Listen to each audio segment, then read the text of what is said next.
مدینہ کے گلی میں ایک ماں بیٹی رہتی ہیں، باپ انتقال کر گیا اور بیٹی جوان ہے، ایک کی بیٹی ہے۔ جاتی دفعہ باپ چھوڑ کے کیا گیا ہے؟ 1.5 کمرے کا مکان۔ توجہ ہے جی؟ یہ دکھ والا موضوع ہے، میں اس کو چھیڑنا نہیں چاہتا، یہ تکلیف والا موضوع ہے۔ بچی بڑی اچھی ہے جناب، کیا بات ہے، گھر بڑی خوبصورت ہے، پڑھی لکھی ہے، سارا کچھ ہے، پر گھر نہیں اتنا صحیح، لہذا میں نے نہیں کرنا وہاں۔ کتنی زیادتی ہے، ظلم ہے کتنا، کس قدر یہ لفظ بولتے وقت انسان متکبر ہے کہ اس کا گھر چونکہ اچھا نہیں، بچی سے نکاح کرنا ہے اینٹوں سے، پتھروں سے، مکان سے، جہیز سے، لکڑی سے۔ میں یہ تلخ حقیقت ہے، بات چھیڑوں گا تو یہ درد ہے میرے اندر کا، یہ سمٹ کے اور اچھل کے آ جائے گا، میں اس پہ بات نہیں کرتا، گزر جاتا ہوں۔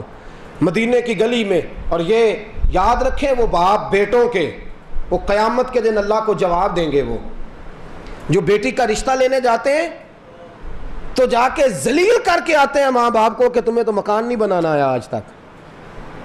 میں ایک دن اخبار میں پڑھ رہا تھا، ایک باپ نے پتہ کیا کیا ہے، اس نے بہت سا حرام مال اکٹھا کیا ہے، چوریاں کی ہیں، ڈکیتیاں کی ہیں۔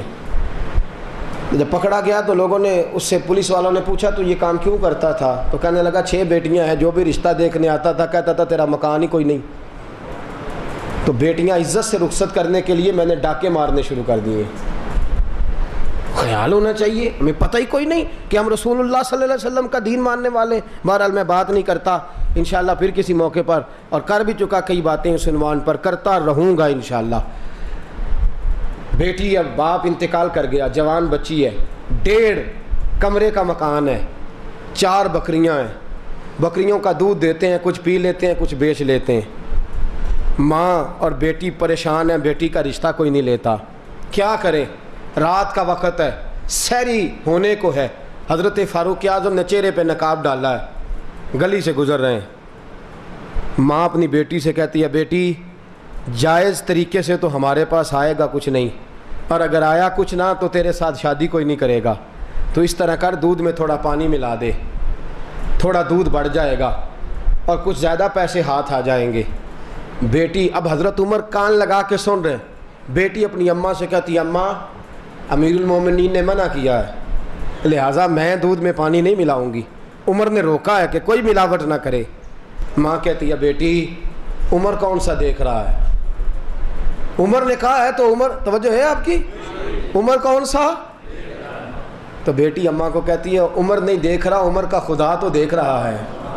عمر نہیں دیکھ رہا، اس کا رب تو، اماں میں نہیں پانی ملاتی، نصیب ہوں گے تو اللہ خیر کرے گا، میں جیسی ہوں۔ دامان نے توکل کی یہ خوبی ہے کہ اس پر پیوند لگے ہوتے ہیں پر دھبے نہیں ہوتے۔ کہا، اماں میں نہیں ملاوٹ کرتی، جو نصیب ہوگا اللہ بہتر کرے گا، رب دیکھ رہا ہے اور میں اللہ سے ڈرتی ہوں۔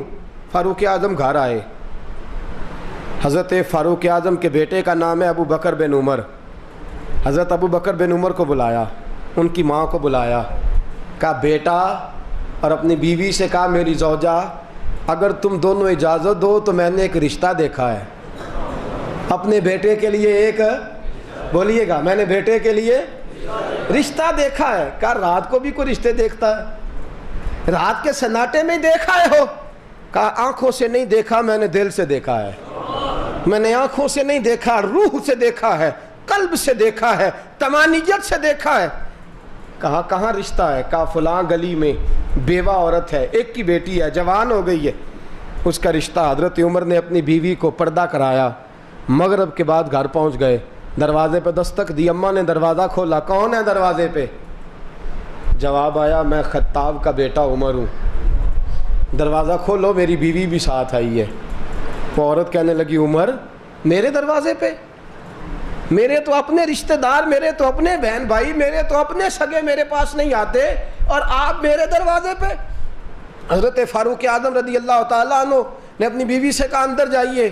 بیوی اندر گئی اور جا کے بیٹی کو دیکھا، ماتھا چوما، سینے سے لگایا، چارپائی پہ بیٹھ کے حضرت عمر کی زوجہ اس بیٹی کی ماں سے کہنے لگی، امیر المومنین کا پیغام ہے کہ اگر تو پسند کرے تو عمر کا دل کرتا ہے کہ تیری بیٹی میرے گھر کی بہو بن جائے. عمر کا دل کرتا ہے. اس عورت کی چیخ نکلی, وہ روئی, کہنے لگی خدا بندہ میرے نصیبے, عمر کا بیٹا میری بیٹی عمر کے گھر جائے گی. لو کان نبیم بعد لکان عمر ابن خطاب. یہ کیا ہو گیا؟ عمر کا رشتہ. حضرت سیدنا فاروق اعظم نے پیغام دیا, میں کل اپنے بچے کو لے کے آؤں گا, نکاح ہوگا. حضرت فاروق اعظم دلہا سجا, عثمان غنی باراتی بنے, علی المرتضیٰ باراتی بنے. یہ نور کی بارات اس گھر میں گئی, گھر سے اس بچی کو بیاہ کے لائے. فاروق اعظم نے سر پہ دست شفقت رکھا, کہا بیٹی یہ تیرے باپ کا گھر ہے, آج کے بعد نہ کہنا تیرا باپ کوئی نہیں, یہاں تجھے عزت بھی ملے گی, وقار بھی ملے گا, پیار بھی ملے گا, خلوص بھی ملے گا, محبت بھی ملے گی, چاہت بھی ملے گی, کائنات کی ہر نعمت ملے گی. کہنے لگی حضور مجھے بتائیے تو صحیح, وہ کون سی ایسی بات تھی, وہ میری کون سی نیکی تھی جو اللہ کو پسند آئی اور یہ نصیبے میرے کھل گئے. تو حضرت عمر کہنے لگے تو خدا سے ڈرتی تھی, اور جو خدا سے ڈر جاتا ہے اللہ اسے عزتیں عطا فرما دیتا ہے. تو اللہ سے ڈر گئی, اللہ نے تجھے عزتیں عطا کر دی. اس بیٹی نے پھر بیٹی جنی, اس بہو کے گھر میں بیٹی آئی, اس نے پاک بی بی نے پاک بیٹی کو دودھ پلایا, اور پھر اس بیٹی کے گھر میں ایک بیٹا آیا جس کو لوگوں نے عمر بن عبدالعزیز کے نام سے یاد کرنا شروع کیا. حضرت عمر بن عبدالعزیز رحمۃ اللہ تعالی علیہ اس خاتون کے نواسے ہیں, پاک دودھ پاک خون. اور جب تخت حکومت میں بیٹھے تو کہنے لگے اماں بھی بڑی پاک تھی, نانی تو اتنی پاک تھی کہ عمر میری نانی کی پاکیزگی کی گواہیاں دیتا تھا. فرمایا لوگو اب تم پر ظلم نہیں ہوگا, زیادتی نہیں ہوگی. اس خوف خدا اور پاکیزگی کا اسلام کو نفع یہ ہوا کہ حضرت عمر بن عبدالعزیز تخت پہ بیٹھے تو لوگ کہنے لگے ہمیں تو حضرت صدیق اکبر کا زمانہ یاد آ گیا ہے, ہمیں تو حضرت عمر کا دور یاد آ گیا ہے, عثمان غنی کی محبتیں یاد آ گئی ہیں, علی المرتضیٰ کا خوبصورت رنگ نکھر گیا ہے. دوستو جو اللہ سے ڈر جائے, جو خدا کا خوف سینے میں, میرا اور آپ کا مسئلہ یہ ہے ڈر کے دنیا سے ہمارے پلے کچھ نہیں رہا, لیکن خدا سے ڈرنا, اللہ کا خوف رکھنا. سید عالم صلی اللہ علیہ وسلم نے فرمایا اگر تو اللہ سے ڈرے اور ڈر کے روئے اور تیری آنکھ سے اتنا قطرہ نکلے جتنا مچھر کا پر ہوتا ہے, فرمایا جس طرح بھینس کے تھنوں سے نکلا ہوا دودھ واپس تھنوں میں نہیں جا سکتا, جس کی آنکھ سے مچھر کے پر کے برابر بھی اللہ کے خوف سے آنسو نکلے پھر وہ بندہ جہنم میں نہیں جا سکتا. جو اللہ سے ڈر جائے, جس کے دل میں خدا کا, پہلے خدا کو مانو, پھر یہ جانو کہ خدا دیکھ رہا ہے, پھر کہو کہ یا رب معاف کر دے. یا رب